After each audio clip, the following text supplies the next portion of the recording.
क्योंकि सुनना बहुत आसान है, आए बैठे घंटा 2 घंटा सुन के चले गए, लेकिन इस ज्ञान को समझना बहुत मुश्किल होता है।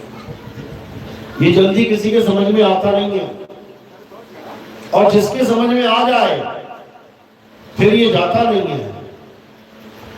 तो ये आता तभी है जब परमात्मा की कृपा होती है, जब बंदी छोड़ की दया होती है, तब बड़ी सहजता से आप इस ज्ञान को समझ सकते हैं। भले आप हिंदू हैं, भले आप मुस्लिम हैं, भले आप सिख हैं, ईसाई हैं, इससे कोई फर्क नहीं पड़ता, क्योंकि मूल ज्ञान सबको अलग अलग करने का ज्ञान नहीं है।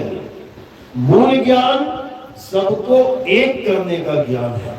सब एक हो जाएंगे, एक झंडे के नीचे आ जाएंगे, सब एक परमपिता परमात्मा की शरण में आ जाएंगे अगर इसको समझ जाए तो आज उसी मूल ज्ञान को अच्छे से समझेंगे, जिसकी कमी के कारण हमारे देश में, पूरे विश्व में धर्म के नाम पे झगड़े होते हैं, धर्म के नाम पे मारकाट होती है, धर्म के नाम पे तलवारें चलती हैं, बंदूकें चलती हैं, बम फूटते हैं। नौबत यहां तक आ चुकी है कि परमाणु बम भी फूट सकता है। अरे जब इंसान ही नहीं बचेगा तो यहाँ कौन रहेगा धर्म खेलने वाला? ये सारे धर्म खुद ही खत्म हो जाएंगे। इंसान है तो धर्म है, इंसान नहीं तो कौन सा धर्म है? यहाँ पे कुत्ता बिल्ली बकरा कभी देखा है? मैं हिंदू में मुसलमान कहता है, इंसान ही बोल रहा है, सारे इंसान ही मर गए, सारे धर्म खत्म हो जाएंगे। लेकिन इंसान की बुद्धि में ये बात नहीं जा रही है। इसीलिए इस मूल ज्ञान को उजागर करने का समय अब आ गया है। अब वो ज्ञान समझाया जाएगा जिससे सारा विश्व एक हो जाएगा। ये जात पात, ये धर्म, रंग भेद, ये सब खत्म हो जाएगा और केवल एक ज्ञान को लोग समझेंगे, एक परमात्मा की शरण में आएंगे, क्योंकि परमात्मा एक ही है। किसी भी ग्रंथ ने आज तक ये नहीं कहा कि परमात्मा दो है। ना तो हिंदुओं के ग्रंथ ने कहा, ना ही मुसलमानों के ग्रंथ ने कहा, ना सिखों के ग्रंथ ने कहा, ना ईसाइयों के ग्रंथ ने कहा कि परमात्मा अल्लाह वाहिगुरु गॉड दो है, एक ही है। बस हम नाम उसके अलग अलग करके बैठे हुए हैं, इसीलिए झगड़ा कर रहे हैं। ये नामों का खेल है सारा। पानी एक है लेकिन नाम अलग अलग है। जल, वाटर, नीर, तोय, पानी। अब जिस भाषा का बंदा है वो उस भाषा को पसंद कर रहा है। उसको पानी से मतलब नहीं है पिया कि नहीं पिया, पानी के नाम में झगड़ा चल रहा है।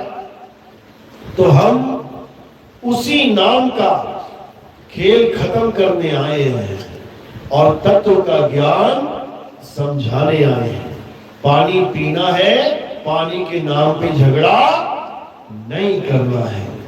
तो आज का सत्संग शुरू करने से पहले परमात्मा के नाम पे जय लगाएंगे। बोलिए परमपिता परमात्मा की, सद्गुरुबंदी छोड़ कबीर साहेब की, सभी संतों की, सभी भक्तों की, आज के आनंद की, सकल हंस को बंदगी, साहेब बंदगी, सतनाम सतनाम। तो कबीर साहब इस धरातल पे आते हैं जीवों को जगाने के लिए, जीवों को समझाने के लिए। और जब तक ये जीव समझ ना जाए तब तक वो पीछा नहीं छोड़ते। युगों युगों हमारे लिए बार बार इस धरातल पे आते हैं, लेकिन हम ऐसे लोग हैं कि हम उनकी बात को समझ ही नहीं पाते, हम उनके ज्ञान को समझ ही नहीं पाते। हम खुद ही ज्ञानी बने बैठे होते हैं। लेकिन अब ऐसा नहीं करना है। अब ये आखिरी मौका है सबके पास। अगर इस मौके को भी चूक गए तो वापस फिर अगला कलयुग मिलेगा। समझ लो, सतयुग बीतेगा, द्वापर त्रेता बीतेगा, फिर कलयुग आएगा, तब नंबर लगेगा। इसलिए बचना चाहो काल जाल से। ये युग कैसे पलट रहे हैं पता है? कौन पलटा रहा है युग? कौन भटका रहा है? ये काल भगवान की नगरी है। ये सुबह दोपहर शाम कौन कर रहा है? किसको पड़ी है सुबह दोपहर शाम करने की? ये काल भगवान है। ये सूरज रोज चढ़ रहा है, रोज ढल रहा है, रोज चढ़ रहा है, रोज ढल रहा है। ये तुम्हारा, ये 3 लोग वाला सूरज नहीं है, तुम्हारे जीवन का सूरज है। ये रोज ढल रहा है, रोज चढ़ रहा है, दिन बीत रहे हैं तुम्हारे। एक एक दिन कम होता जा रहा है तुम्हारे जीवन का, तुम्हारे बच्चों के जीवन का। एक एक दिन रोज कम हो रहा है। तुम सोच रहे हो मेरा बच्चा बढ़ रहा है, बढ़ नहीं रहा, घट रहा है, उसकी उम्र घट रही है, एक एक दिन घट रही है। देखते देखते देखते तुम्हारी आंखों के सामने लेट जाएगा। खत्म खेल। कौन कर रहा है ये खेल खत्म? कौन है जो तुम्हें पैदा कर रहा है और मार रहा है? कौन है जो भूचाल ला रहा है? कौन है जिसकी वजह से बड़ी बड़ी सुनामी आ रही है? कौन है जिसकी वजह से बड़े बड़े तूफान, जंगलों में आग लग रही है, लाखों करोड़ों जानवर जान से हाथ धो रहे हैं? अभी प्लेन क्रैश हो गया, अंदर इतने लोग बैठे थे, किसी का भगवान किसी को ना बचा पाया। हिंदू भी थे, मुसलमान भी थे, सिख भी थे, ईसाई भी थे, करते रहे होंगे अरदास, भगवान बचा लो, भगवान बचा लो, एक को भी ना बचाया। कोयला बन गए सारे। कौन है ये? किसने बना दी ऐसी खतरनाक दुनिया जहां एक पल का भी भरोसा नहीं कब किसके साथ क्या हो जाए? अभी जा रहे हो ससुराल अपनी घरवाली को लेके, रास्ते में ट्रक के नीचे आ गए, छिकड़े उड़ गए, ना इधर के रहे ना उधर के रहे। कौन है ये? किसने बना दिया ऐसा संसार जिसमें एक पल का भी भरोसा नहीं है कब मृत्यु आ जाए? अरे बनाने का ढंग का बना देता, कम से कम एक टाइम लिमिट होती कि हाँ इतने साल तक कोई नहीं मरेगा और इससे आगे कोई जिएगा नहीं, तब भी अच्छा था। तब भी हम हिसाब लगा लेते कि भैया आप इतने दिन बच्चे भक्ति कर लो। किसी को समझ में ही नहीं दे रहा है कि हो क्या रहा है, चल क्या रहा है। रात में छत के ऊपर आराम से लेटना, ऊपर देखना सूरज चांद सितारे। रात में तो सूरज नहीं दिखेगा, ऊपर देखना चांद तारे दिखाई देंगे। सोचना एक बार, कहां आ गए यार? क्या है ये संसार? किसने बना दिया? कहां पैदा हो गए? किसने बना दिया ये ब्रह्मांड? किसने बना दिए तारे, चांद, धरती, आकाश? जिसने भी बनाया है ना, बड़ा खतरनाक है वो।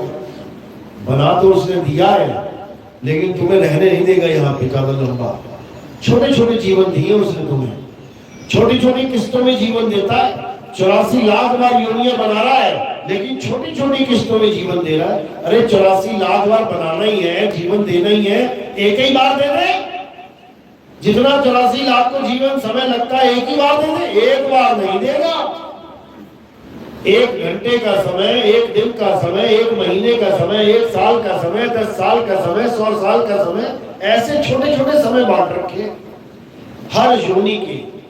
देख लो, कुत्ता अलग जी रहा है, बिल्ली की उम्र अलग है, घोड़े की अलग है, मच्छर मक्खियों की अलग है, कीटाणु जीवाणुओं की अलग है, और सारे इसी संसार में रह रहे हैं। तो समझो इस बात को। ये कौन है जो इस संसार को बना के बैठा है? ये अलख निरंजन है। अलख निरंजन नाम सुना है? किस किस ने सुना? हाथ खड़ा करो।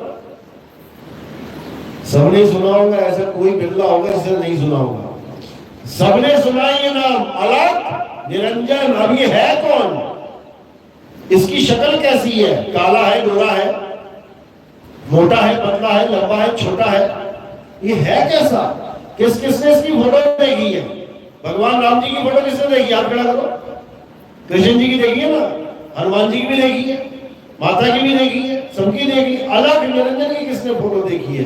वो हाथ खड़ा करो। एक भी हाथ खड़ा नहीं है, क्योंकि अलख निरंजन का केवल नाम ही सुन सकते हो तुम, इसको देख नहीं सकते। ये तब दिखाई देगा जब तुम्हारे जीवन में तत्वदर्शी संत आ जाएगा। उसके बाद तुम्हें ये कहीं भी छुपाओ, उसी वक्त देख लोगे कहां छुपा हुआ है। अभी नहीं दिखाई देगा, ढूंढने भी जाओगे ना तब भी नहीं दिखाई देगा। ब्रह्मा और विष्णु जी अलख निरंजन को ढूंढने के लिए एक कमल के नाल में नीचे की तरफ गया और एक कमल के ऊपर में ऊपर की तरफ गया। कितने ही युग ढूंढते रह गए, चलते गए, अंत में आया, दोनों हार के बैठ गए कि भैया इसका छोर और नहीं है कोई। समझो, यानी अलख निरंजन को ढूंढना किसी के बस की बात नहीं है। लेकिन अगर कबीर साहब के तत्व ज्ञान को जान लिया तो कहीं भी छुपा होगा तुम्हारी आंखों के सामने आ जाएगा। साहिब कह रहे हैं, अरे हम तो लखा 3 लोक में और तू क्यों कहे अलख। तूने अपने नाम के आगे अलख लगा दिया है। अलख का मतलब होता है जिसे कोई लख ना सके। अरे मैं तो 3 लोक में लग रहा हूं, तेरे सिवा कोई है ही नहीं। कहते हाथी में हाथी बन बैठा, चींटी में बना चींटी। तू हाथी बना बैठा है, तू चींटी बना बैठा है, तू चोर, तू सिपाही बना बैठा है, तू ब्रह्मा, तू विष्णु बना बैठा है, तू नर, तू नारी बना बैठा है। हर जगह तू ही तू है और तू बता रहा है कि तेरा नाम अलख है। ये उसको नहीं दिखाई देता जिसको ज्ञान नहीं है। जैसे कृष्ण जी के सामने अर्जुन खड़ा था, लेकिन क्या कृष्ण जी के विराट रूप को देखने में सक्षम था? नहीं था। तो कृष्ण जी ने क्या कहा, अर्जुन भले तू मेरे सामने खड़ा है लेकिन तू मेरे उस रूप को इन आंखों से नहीं देख सकता। उसके लिए क्या देना पड़ेगा? दिव्य दृष्टि। जब अर्जुन को दिव्य दृष्टि दी गई तब अर्जुन को कृष्ण जी का विराट रूप दिखाई देने लगा। ये विराट रूप क्या है? ये विराट रूप ही अलख निरंजन का असली चेहरा है। इन आंखों से नहीं दिखाई देता, ये दिव्य दृष्टि से दिखाई देता है।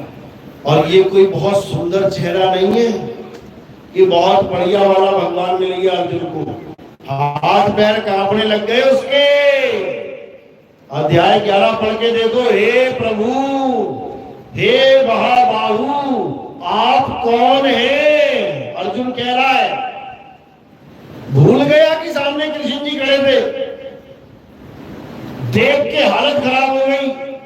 क्या देख रहा है? आपकी बड़ी बड़ी आंखें क्रोध से सारे विश्व को देख रही हैं। आपके बड़े बड़े दांत जिसमें सारे संसार के आदमी उड़ते हुए उसमें प्रवेश कर रहे हैं और आप उनको चूरा चूरा कर रहे हो।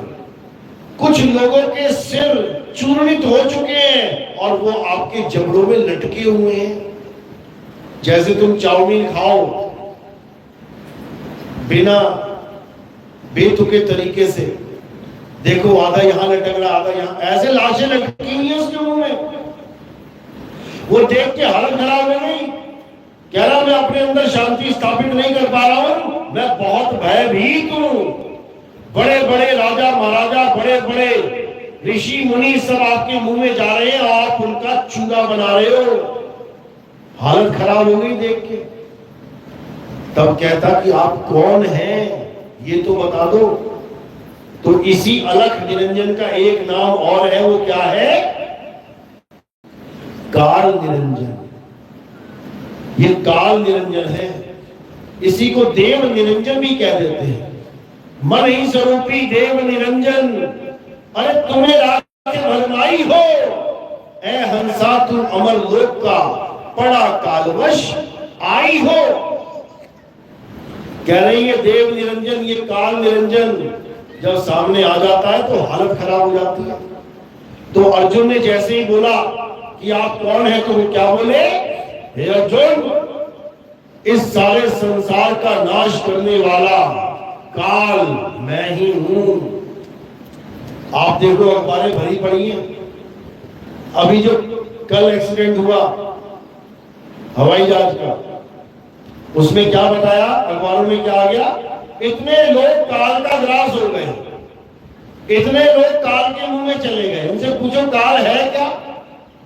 उसका मुंह है कहां?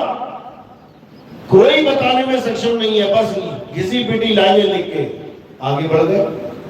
यही काल है जो किसी का बेटा नहीं छोड़ता, किसी का बाप नहीं छोड़ता, किसी की मां नहीं छोड़ता, किसी को नहीं छोड़ता। समझ लो, वो लेडीज जेंट्स किसी को नहीं छोड़ता।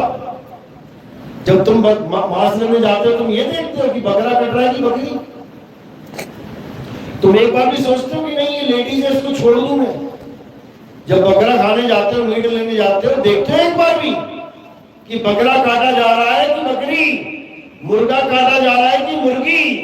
जैसे तुम नहीं देखते वैसे ही वो काल भगवान नहीं देखता कि तेरी मां मर रही होगी, तेरा बाप, तेरा बेटा मर रहा है कि तेरी बेटी। उसको किसी से मतलब नहीं है, उसको सारा संसार अपने मुंह में चाहिए। लेकिन ये इंसान भाग ना जाए, ये जीव कहीं निकल ना जाए, इसलिए इसने झूठे सुख दे रखे हैं। कौन से झूठे सुख? मेरी कितनी सारी जमीन है, वाह वाह वाह वाह, मेरा बड़ा मकान है, मैं तो अमीर हूं, मेरा कितना सुंदर परिवार है, मेरा लड़का कितना आज्ञाकारी है, मेरी बीवी कितनी सुंदर है, मेरा पति कितना अच्छा है। ये झूठे सुख दे रखे हैं, इसी में बंधे पड़े हैं सारे, इसी में बंधे पड़े हैं।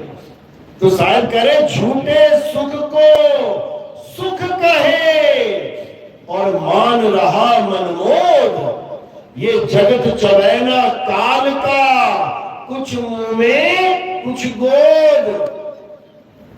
ये सारा संसार ये काल का चवैना है, ये चबाएगा सबको, एक को ना छोड़ता, एक भी नहीं छूटने वाला।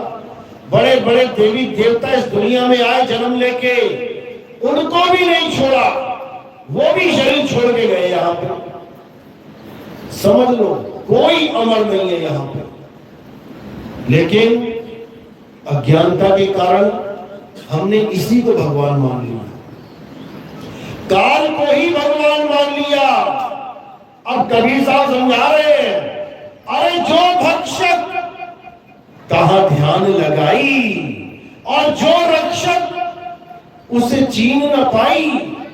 जो सामने सामने इंसानों को खा रहा है, और ये नहीं कि केवल पापियों को खाएगा। पढ़ो गीता, क्या लिखा है,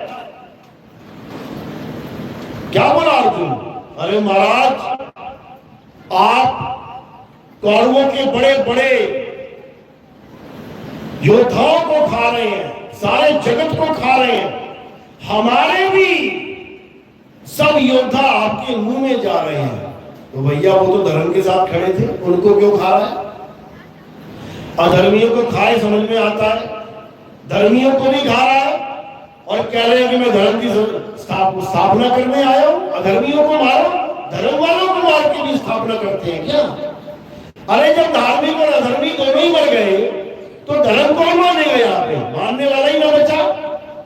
हे अर्जुन, तुम 5 के अलावा बाकी सब मारे जाएंगे। बताओ, 5 भी इसलिए बचा लिए ताकि कोई ये ना कह दे कि भगवान कृष्ण 5 पांडवों के साथ थे, फिर भी एक भाई मर गया।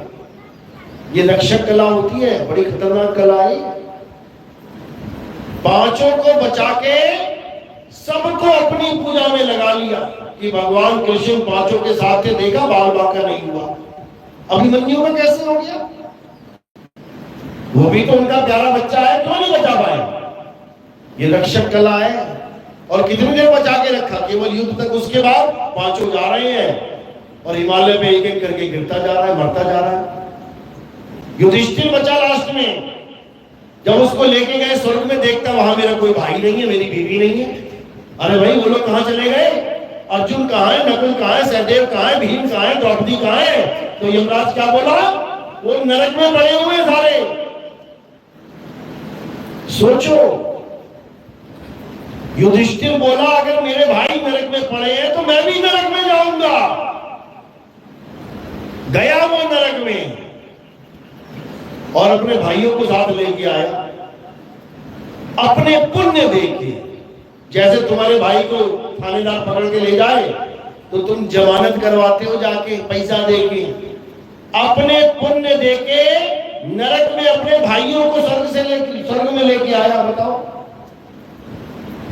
ये झूठ नहीं है, इतिहास जाके देखो क्या लिख रखा वहां पे।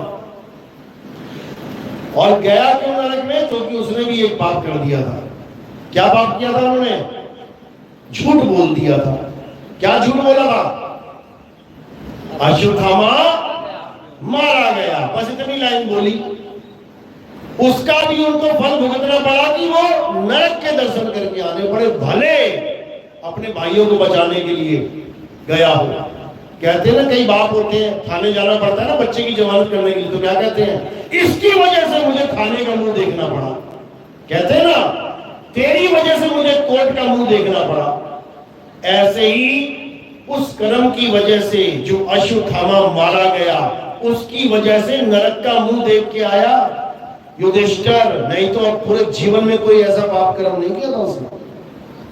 तो यहाँ बड़े बड़े योद्धा नरकों में पड़े हुए हैं और जमानतें दे के तो उनको स्वर्गों में भेजा जा रहा है, जिनके साथ कृष्ण जी थे। और तुम्हारी क्या हालत होगी? कृष्ण जी के साथ सारी उम्र, बचपन में देखोगे सारा बचपन सुदामा ने बिताया। कृष्ण जी का परम भगत था, कृष्ण जी ने चरण धो के पिए उसका मकान दुकान सब बनवा के दिया, महल बनवा दिया उसका। फिर भी उसको दोबारा राक्षस बन के आना पड़ा। गोलोक भी चला गया कृष्ण जी के पास। गोलोक में जाने के बाद भी राधा ने श्राप दे दिया, श्राप खा के फिर राक्षस बन के आ गया। बताओ तुम्हारी क्या गति होगी? सुदामा जैसे, जहां लोग सुदामा का उदाहरण देते नहीं थकते हैं। कृष्ण जी का परम भगत, कृष्ण जी का परम मित्र, वो शंखचूड़ नाम का राक्षस बन के आ गया। शिव जी ने उसका कत्ल किया, फिर शिव जी ने संहार किया उसका। शिव महापुराण में लिखा हुआ है, पढ़ो जाके। तो ये दुर्गति होती है निरंजन के देश में। तभी कबीर साहब कह रहे हैं, निरंजन धन तेरा दरबार और जहां तनिक नहीं न्याय विचार। अरे वैश्या ओढ़े मलमल खासा और गले मोतियों की हार, और पतिव्रता को मिले न खाती सूखा निरस आहार। निरंजन धन तेरा दरबार। ये हाल है निरंजन की नगरी में। क्या करोगे? तो भाई बिल्कुल स्पष्ट कबीर साहब ने अपनी बाणियों में समझा रखा है, जो समझ जाएगा वो निकल जाएगा, नहीं तो ब्रह्मा विष्णु महेश ना निकल पाए इसके जाल से। ब्रह्मा विष्णु महेश जी भी निरंजन के जाल में अटके पड़े हैं। तीनों की ड्यूटी लगा रखी है उसने। सृष्टि को पैदा करना किसकी ड्यूटी है? ब्रह्मा जी की। सृष्टि को पालना किसकी ड्यूटी है?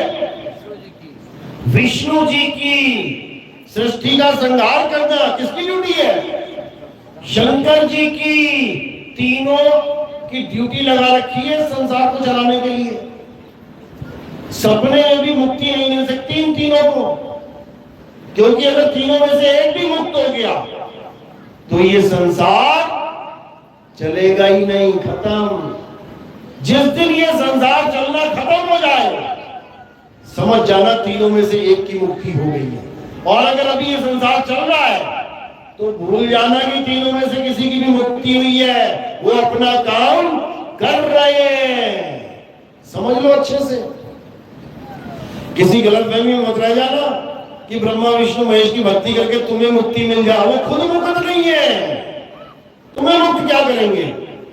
वो खुद अमर नहीं है, तुम्हें अमर क्या करेंगे?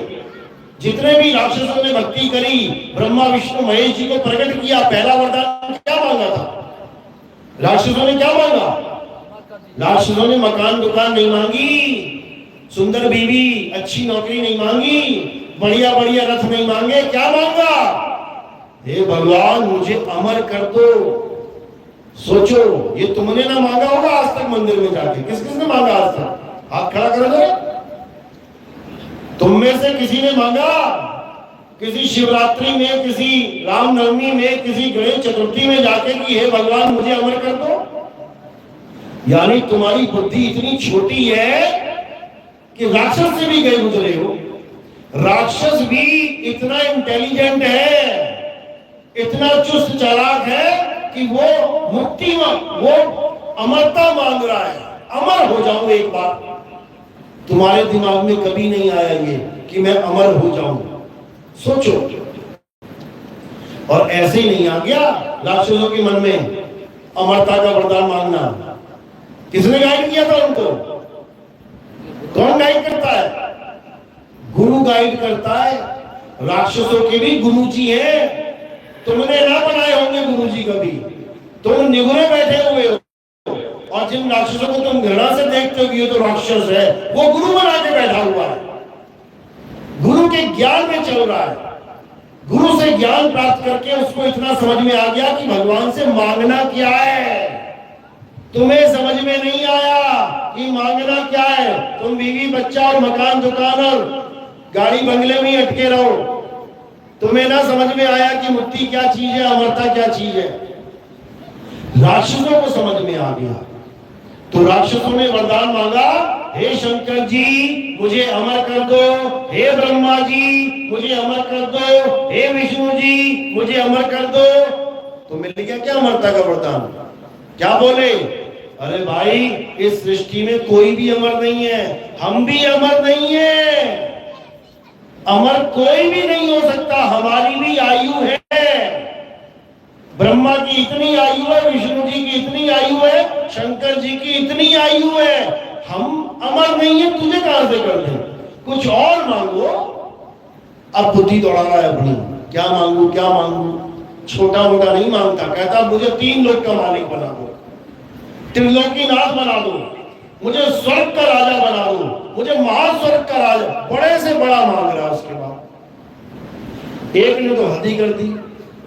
कहता ठीक है अमरता नहीं देते हो, कोई बात नहीं, मैं दिन में ना मरूं, मैं रात में ना मरूं, मैं धरती पे ना मरूं, मैं आसमान पे ना मरूं, मैं घर में ना मरूं, मैं घर से बाहर ना मरूं, मैं अस्त्र से ना मरूं, मैं शस्त्र से ना मरूं, मैं आदमी से ना मरूं, मैं जानवर से ना मरूं। बताओ कितनी बुद्धि दौड़ा दी उसने। तुमने ना दौड़ाई होगी आज तक। तुम्हें तो बस वही चाहिए, नौकरी लग जाए, घर में सुखी हो जाए, अच्छा धंधा चल पड़े, अच्छी गाड़ी आ जाए, मकान आ जाए, दुकान आ जाए, फसल बढ़िया हो जाए, बस और क्या चाहिए। उसने पूरा दिमाग लगा दिया, तो क्या वो अमर हो गया? जैसे ही उसने दिमाग लगाया, जो सामने बैठा था वो उससे भी बड़ा दिमाग वाला था। कहता ठीक है बेटा कोई बात नहीं, तुझे बड़े तरीके से मारेंगे, चिंता मत कर। अब उसको मारने के लिए क्या बनना पड़ा? आधा आदमी आधा जानवर, नरसिंह अवतार लेना पड़ा। धरती पे नहीं मारा, आसमान पे नहीं मारा, जांग पे रख के मारा, अस्त्र से नहीं मारा, शस्त्र से नहीं मारा, नाखून से फाड़ के मारा। घर में नहीं मारा, बाहर नहीं मारा, चौखट पे मारा, दिन में नहीं मारा, रात में नहीं मारा, शाम को मारा। बता कहां बचेगा? ऐसे ही कोई नहीं बच सकता इस संसार में, तुम कितना ही दिमाग लगा लो। माइकल जैक्सन का नाम सुना है? दुनिया का नंबर 1 डांसर और सिंगर था। मरने से पहले उसने कितने आदमी खरीद के रखे हुए थे? 2 आदमी दिल के लिए रखे थे कि मेरा हार्ट फेल हो गया तो इन दोनों का दिल निकाल के मेरे लगा देना, मेरी किडनी फेल होगी तो 2 आदमी खरीद के रखे हुए थे कि इन दोनों की किडनी मेरे लगा देना, मेरे फेफड़े फेल हो गए तो 2 आदमी और खरीद के रखे हुए थे। ऐसे ही पूरा ग्रुप बना के रखा था उसने कि मेरा जो भी अंग खराब होगा इन लोग का लगा देना। करोड़ों रुपए दे दिए उनको, उनके घर वालों को, फिर भी ना बच सका। तो हम और तुम क्या बचेंगे? और जाना कहां है? काल के मुंह में जाना है। जिसको तुम भगवान जी कर रहे हो, वो इंतजार कर रहा है तुम्हारा कि बेटा तेरा समय पूरा हो और मैं कैसे गप पकड़ के तुझे अपने अंदर ले लूं। इंतजार चल रहा है केवल। इसीलिए कह रहे हैं झूठे सुख को सुख कहे, सुख भी यही दे रहा है।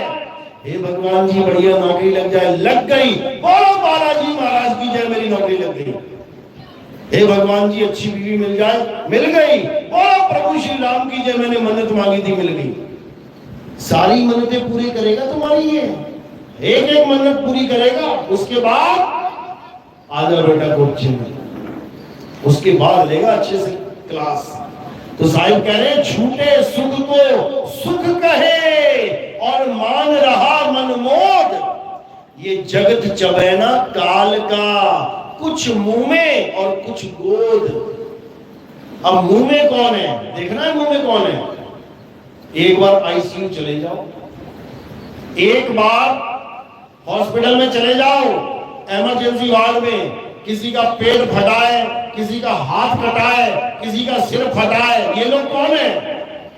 ये मुंह में आ गए हैं, उसने दवा दिया है, कर दिया कांड उसने इनका।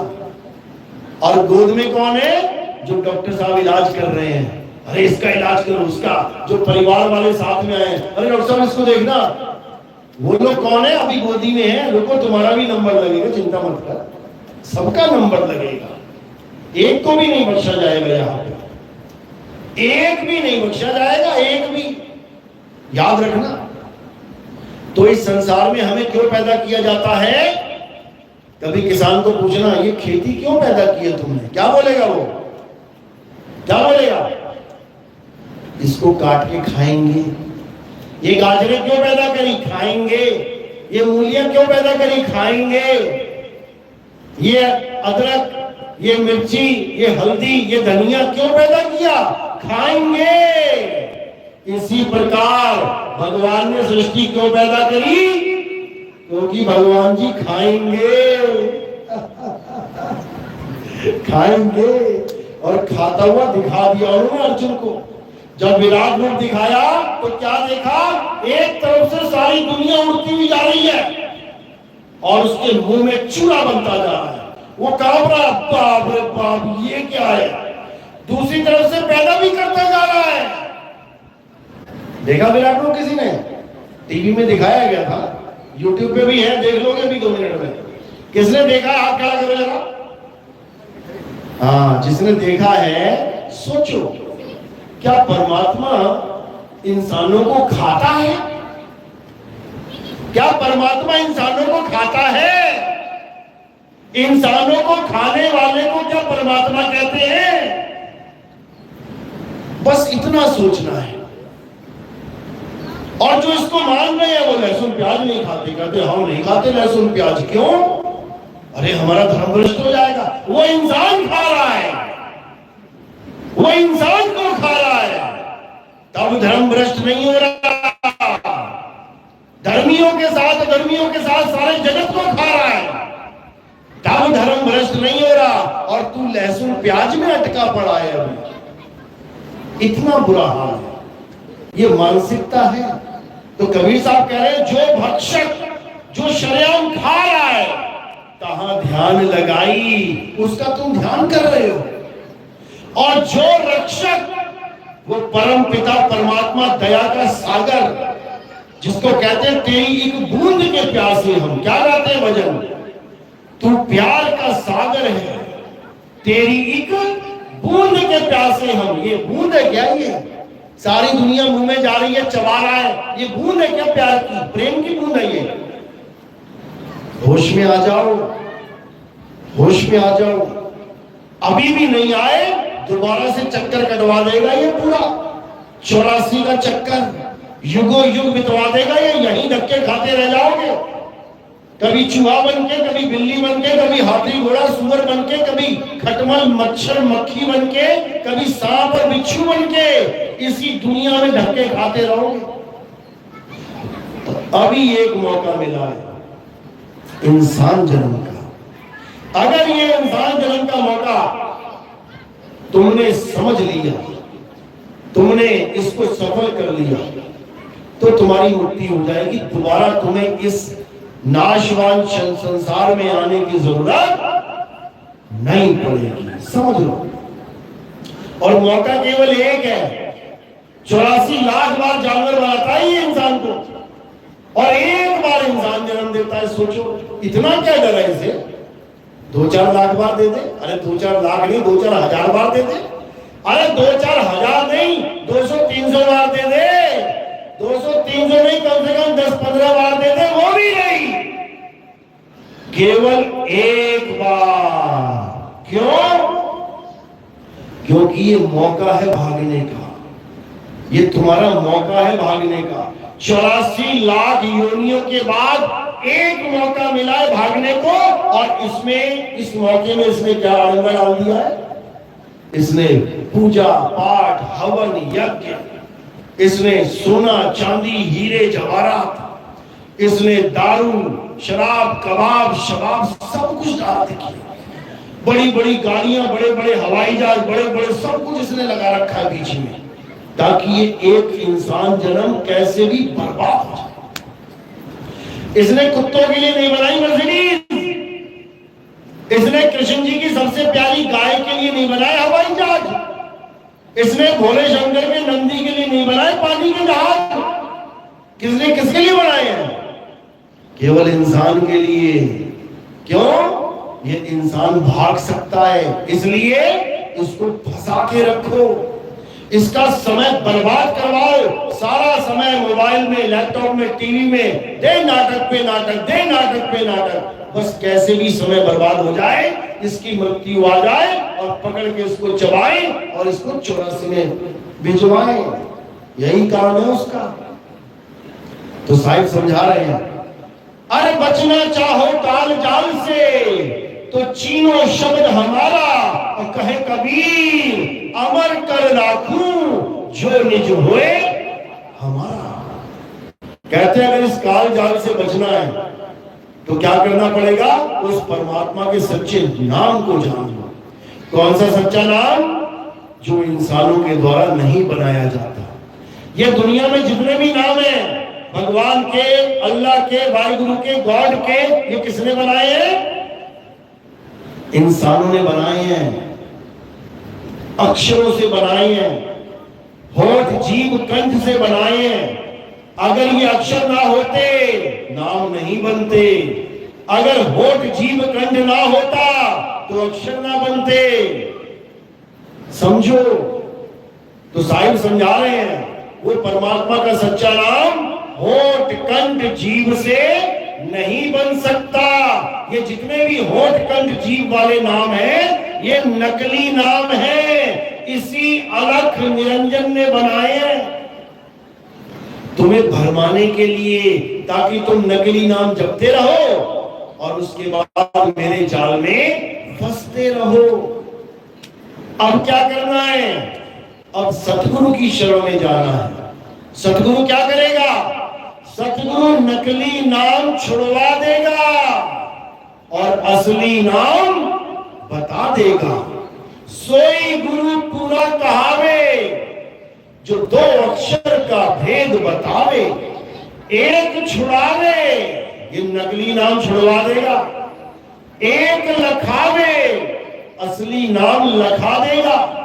तब प्राणी निज घर को जावे, ये तब जाएगा अपने असली घर, नहीं तो इस तीन लोक के राजा निरंजन के घर में ही बैठना पड़ेगा हमेशा। याद रखना, कबीर साहब समझा रहे हैं, साधो निरंजन जाल पसारा, स्वर्ग पाताल रचियो महिमंडल, तीन लोक विस्तारा, साधो निरंजन जाल पसारा। सबके सब इसके जाल में फंसे हुए हैं, सबके सब इसकी त्रिलोकी में अटके पड़े हैं, एक भी पार नहीं हो पा। अरे ब्रह्मा विष्णु जी लगे रहे पार होने में, वो ना हो पाए और छोड़ नहीं पता कर पाए सृष्टि का, तो एक आम आदमी क्या करेगा? समझ लो, ये माया का संसार इतना खतरनाक है कि तुम्हें इसका और छोड़ नहीं मिल सकता कि तुम आ कहां से गए संसार में, कहां से पैदा हो गए तुम, हो कौन, किसको मां बोल रहे हो, कौन तुम्हारा बाप है? जिसके घर पैदा हो जाते हो उसी को मां और बाप बोलने लग जाते हो। आज यहां मरे, दूसरे के यहां पैदा हो गए, अब ये भूल जाओ और वो नए माँ बाप आ गए तुम्हारे। फिर वहां मरो, आगे चले जाओ, ये भूल जाओ, फिर नए माँ बाप आ गए। अनंतों माँ बाप बना चुके हो और आज भी माँ बाप लेके बैठे हो। ये कभी खत्म होने वाला खेल नहीं है, ये खेल कभी खत्म होने वाला नहीं है। ये खेल कब खत्म होगा? जब तुम्हें सच्चा नाम मिल जाएगा, जब 52 अक्षर से परे का नाम मिल जाएगा, तब तुम्हें समझ में आएगा कि आखिर मेरा जन्म सफल कैसे हो सकता है। तो साहिब समझा रहे, अरे एक नाम को जान के दूजा दे बहा, और चंचल से नीचल गया, नहीं आवे नहीं जा। कह रहे एक नाम को जान के, कौन सा नाम? ये झंडे पे लिखा हुआ है, क्या लिखा है? सतनाम। एक सतनाम को जान ले और असत नाम को छोड़ दे। सतनाम को जान ले और असत्य नाम को छोड़ दे, तब तेरा कल्याण होना निश्चित है, कोई नहीं रोक सकता। तो कबीर साहब समझा रहे हैं क्या है सतनाम, क्या है असतनाम। असतनाम वो है जो होठ कंठ जीभ से बोला जाता है। साहब समझा रहे हैं, अरे होठ कंठ लागे नहीं, जीव्या नहीं उच्चार, गुप्त वस्तु जो लखे सो निज हंस हमार। कह रहे हैं होठ कंठ लागे नहीं, सच्चे नाम में होठ कंठ नहीं लगता और नकली नाम में होठ कंठ लगता है। तो कह रहे हैं होठ कंठ लागे नहीं और जीव्या नहीं उच्चार, गुप्त वस्तु जो लखे सो निज हंस हमार। गुप्त वस्तु क्या है? यही सतनाम है, यही सतनाम है जिसको प्राप्त करके इस काल निरंजन की दुनिया से तुम निकल सकते हो।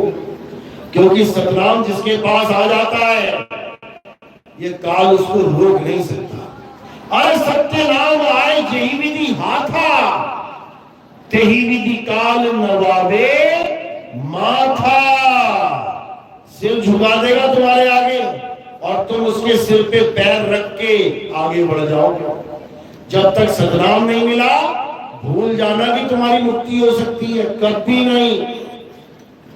तो यही कबीर साहब समझा रहे हैं कि 52 अक्षरों को पैदा करके यानी स्वर व्यंजन को पैदा करके यानी अ आ ई का खा गा घा, ये सारे अक्षरों को पैदा करके इंसान इन्हीं अक्षरों के द्वारा नाम बना के बैठ गया। राम, अल्लाह, वाहिगुरु। कैसे बने ये नाम? अगर या लावा शासा और पा फा बा भा मां ये 2 लाइनें ना होती तो रा और मां कहां से आता? रा और मां बोल ही ना पाते। ये तो हमारे आदि मानवों ने, हमारे बुजुर्गों ने लाइनें बना दी, पा फा बा भा मा या रा ला वा शा। तो इस लाइन से रा उठा लिया, उस लाइन से मा उठा लिया, आ का डंडा लगा दिया, बना दिया राम। काबीर, अब अगर ना होती पहली लाइन का खा गा तो का कबीर का कहां से आता? बा फा बा ना होता, बी कहां से आता? या रा ला ना होता, रा कहां से आता? ये सारे अक्षर ही ना होते तो सारे नाम कहां से आते?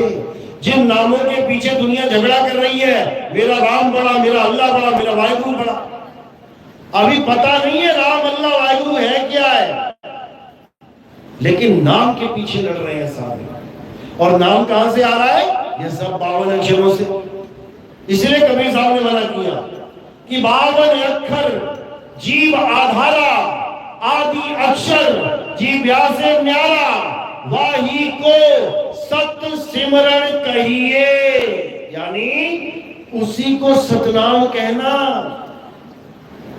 वाही को सत सिमरण कहिए, सिमर सिमर नर उतरो पार। लेकिन लोगों को नहीं समझ में आ रहा, 52 के चक्कर में पड़े हैं। अरे नॉन कबीर पंथी चक्कर में पड़े हैं, समझ में आता यार कबीर पंथी 52 के चक्कर में पड़े। कोई कह रहा आ ऊ यही सार शब्द है, कोई कह रहा सो हंग यही सार शब्द है, कोई कह रहा है सतनाम सतनाम जप लो यही सार शब्द है, कोई ओम कलियम हरियम शरियम जपवाने में लगा है। किसी ने तो बिल्कुल ही हद कर दी है, तुम्हारा ही नाम तुम्हें जपवाने में लगे हैं। ऐसे भी कबीर पंथी हैं, आप जाके गुरुजी को कहोगे गुरुजी मुझे मेरा निज नाम दे दो, वो तुमसे पूछेंगे क्या नाम है तुम्हारा, तुम कहोगे मेरा नाम सुधीर है। बेटा तू सुधीर सुधीर जप, बताओ ये तेरा निज नाम है? अरे ये तो काया का नाम है, लड़के की काया आ गई तो सुधीर नाम रख दिया, और लड़की की काया हो जाती तो राधिका मेनिका कुछ भी नाम रख दो, फिर वो लड़की का नाम जपेगी, यानी उसका नाम लड़के का नाम हो गया और उसका नाम लड़की वाला नाम हो गया। ये अज्ञान है, ये निज नाम नहीं है। निज नाम क्या है? तुम्हारी आत्मा का नाम, शरीरों के नाम नहीं, आत्मा का नाम। अरे सत्य स्वरूपी नाम साहिब का नाम हमारा। जो परमात्मा का स्वरूप है वही मेरा निज नाम है। मुझे मेरा गुरु निज नाम देगा तब मुझे परमात्मा का ज्ञान होगा, क्योंकि उसमें और हम में, हमारे स्वरूप में कोई अंतर नहीं है। तो ही मोही, मोही तो ही अंतर कैसा। एक जल तरंग जैसे, जैसे समुद्र है बिल्कुल शांत और समुद्र की लहर है चंचल, समुद्र है नीचल और लहर है चंचल। तो कह रहे चंचल से नीचल भया। वही समुद्र की लहर अगर शांत हो जाए तो क्या बन जाएगी? समुद्र। बस इतना सा काम करना है, उस लहर को समुद्र बना देना है और कुछ नहीं करना। पर दो ही चीजें हैं, शब्द और सूरत। शब्द रूपी सागर और सूरत रूपी लहर भटक रही है। सूरत बसी संसार में, तासे पड़ गई दूर, और सूरत बांधे स्थिर करो आठों पहर हुजूर। जब स्थिर करना शुरू कर दोगे तब वो स्थिर होना शुरू, अभी हिल रही है लहर की तरह, और जब स्थिर करना शुरू करोगे करते करते करते करते करते बिल्कुल टिक जाएगी, और जब बिल्कुल टिक जाएगी अचल हो जाएगी। अचल, इसी को गरीबदास जी महाराज ने समझाया। अरे सतगुरु के लक्षण कहूं, अचल विहंगम चाल, और हम अमरापुर ले गए ज्ञान शब्द सरघार। कहते जब गुरु मिल जाएगा तब ये सुरता चलायमान नहीं रहेगी, फिर अचल हो जाएगी, और जब अचल हो गई तो समझ लो कि आप वो जीव से पीव हो गई। समझो। तो बता रहे कोटि तो ब्रह्मा भय और कोटि भय ईश, साहिब तेरी बंदगी से ये जीव होए जगदीश। इसी जीव को जगदीश की अवस्था में लेके आना है। तुम ही जगदीश हो जाओगे, परमात्मा में तुम्हारा मेल हो जाएगा, तुम ही वो हो जाओगे, जो तू सो हम हो जाओगे। लेकिन ये तब होगे मेरे भाई जब तुम्हारे जीवन में भेदी गुरु आएगा और तुम्हें सतनाम का भेद समझाएगा। तो आगे के सत्संग सुनने के लिए हमारे YouTube चैनल कहत कबीर सुनो भाई साधो नितिन दास, ये पीछे लिखा हुआ है, स्कैनर में बना है, अपने मोबाइल में स्कैन करेंगे सीधे आपको सत्संग मिल जाएंगे। एक एक करके सत्संग सुनना शुरू कर देना। जितना भी अज्ञान आज तक दिमाग में लेके बैठे हो, जितने भी भरम भूत दिमाग में लेके बैठे हो, जितनी भी शंका तुम दिमाग में लेके बैठे हो, ये सारी शंकाएं खत्म हो जाएंगी, भरम भूत भाग जाएगा, अज्ञान सारा निकल जाएगा और परम पिता परमात्मा का मूल ज्ञान तुम्हारे हृदय में प्रवेश करेगा। तब समझ जाना कि तुम्हें गुरु मिल गया। अभी तो नाम के गुरु बना रखे हैं, मेरे गुरु जी ये, मेरे गुरु जी वो, मेरा गुरु जी वो। अब काम का गुरु मिलेगा तुम्हें, क्योंकि गुरु का मतलब कोई शरीर नहीं होता। गुरु कौन है? गुरु ज्ञान है, गुरु ज्ञान है। इसीलिए गुरु की परिभाषा क्या है? गुरु कहिए अंधकार और रू कहिए प्रकाश। जब तुम्हारे जीवन से अंधकार निकल जाएगा और प्रकाश आ जाएगा तब समझ जाना अब गुरु मिल गए हैं। समझ लेना। और गुरुआ करके बैठे हो अगर, ये मंत्र देने वाले, ये जंतर देने वाले, ये ताबीज बांधने वाले, ये भविष्य बताने वाले, कोई ना बता पाया।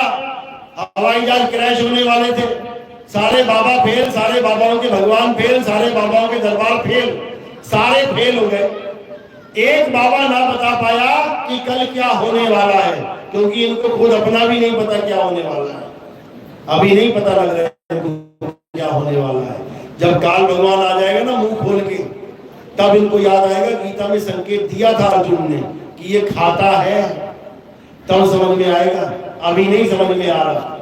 लेकिन कबीर साहब के जो परम शिष्य हैं, कबीर साहब के जो विवेकी हंस हैं, वो इसको अच्छे से जानते हैं, वो अच्छे से जानते हैं क्या है, और वो दूसरों को जगाते हैं। जिस पर मालिक की मुहर लगी होती है वो जाग जाता है, और जिस पर नहीं होती है वो बेचारा उस काल भगवान का खाजा बन जाता है। तो कबीर साहब कह रहे जाग रे मुसाफिर जाग। अरे मैं कहता हूं जागृत रहियो और तू जाता है सोई रे, तेरा मेरा मनवा कैसे एक होई रे। तो अब जागना है और भागना है, इस संसार में नहीं रहना, रहना नहीं देश बेगाना है। अरे ये धरती कागज की पुड़िया, बूंद पड़े भूल जाना है। ये संसार झाड़े और झाकड़, अरे उलझ पुलझ मर जाना है। कहे कबीर सुनो भाई साधो, सतगुरु नाम ठिकाना है। ऐसा नाम प्राप्त करना है जिसमें तुम्हें ठिकाना मिल जाए।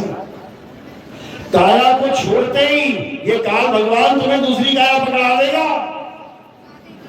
एक शरीर छोड़ोगे दूसरी मां के गर्भ में डाल देगा। अभी भी डाला हुआ था, ऐसे ही निकला है दुनिया में।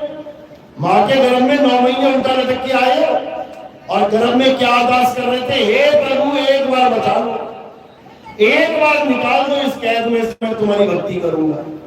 अरे गर्भवास में भक्ति कबूला और बाहर आके उसको भूला। तो दोबारा याद कराने के लिए बंदी छोड़ो, समझाने के लिए ज्ञान रूप में फिर से आए हैं। जाग जाओ, नहीं जागोगे तो बहुत कठिन है 84 मेरे भाई, याद रखना।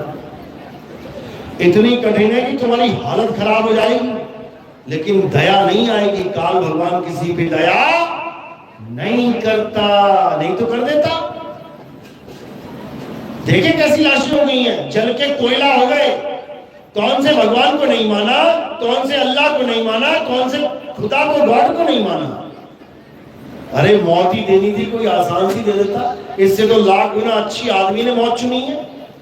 कहते हैं ये इंजेक्शन लगवा लिया हार्ट अटैक हो जाएगा, चलने से तो लाख गुना अच्छा है।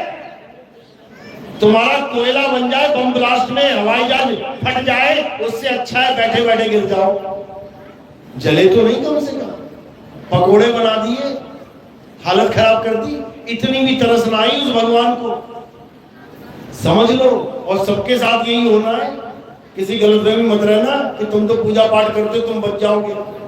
केदारनाथ में भी गए थे पूजा पाठ करने, क्या हुआ था पता है? 2.5 लाख आदमी मर गया था। किसी को नहीं बख्शेगा, कोई मंदिर, कोई मस्जिद, कोई गुरुद्वारा, कोई चर्च नहीं बख्शा जाएगा। सब मरेंगे क्योंकि ये उसी का खेल चल रहा है। बचना है तो निकल आओ, निकल आओ। तुम्हें तुम्हारा घर बता देते हैं कहां पे है, फिर तुम्हारा आना जाना खत्म हो जाएगा। अरे ना कहीं आना ना कहीं जाना, आपे में आप समाना, समझ जाओ। चलो तो आज का सत्संग यही समाप्त करते हैं। अगला सत्संग कल बाबतपुर में है, वाराणसी में, बाबतपुर एयरपोर्ट के पास। जो भी सत्संग में आना चाहते हैं, लाइव सुन रहे हैं, वो बाबतपुर पहुंच सकते हैं। कल दर्शन मेला वहीं होगा, नाम दीक्षा वहीं होगी। उसके बाद प्रोग्राम जबलपुर में है 16 तारीख को। जबलपुर में प्रोग्राम करके उदयपुरा दोपहर में 16 तारीख को प्रोग्राम है। फिर वहां से आगे 19 तारीख को अहमदाबाद में प्रोग्राम है और आगे के प्रोग्राम गुजरात में है।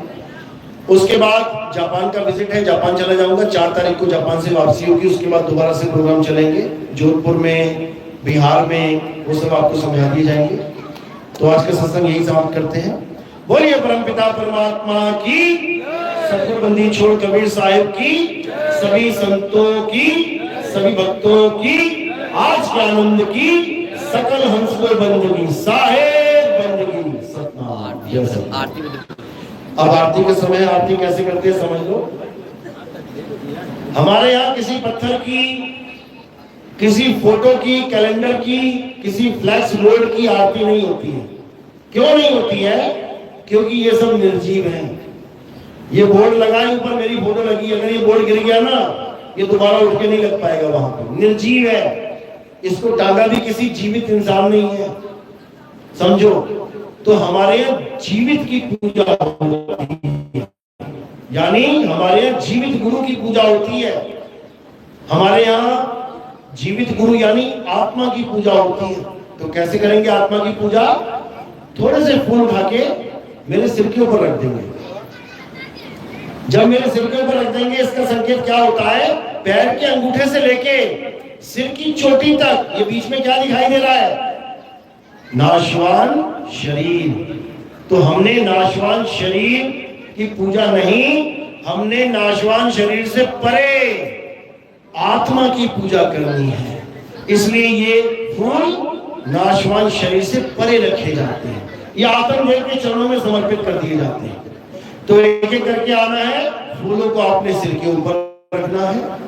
और कोई प्रचार प्रसार में योगदान करना चाहेगा, कोई सेवा में कुछ देना चाहता है, तो माया का स्थान कहां बताया है? संतों के चरणों में।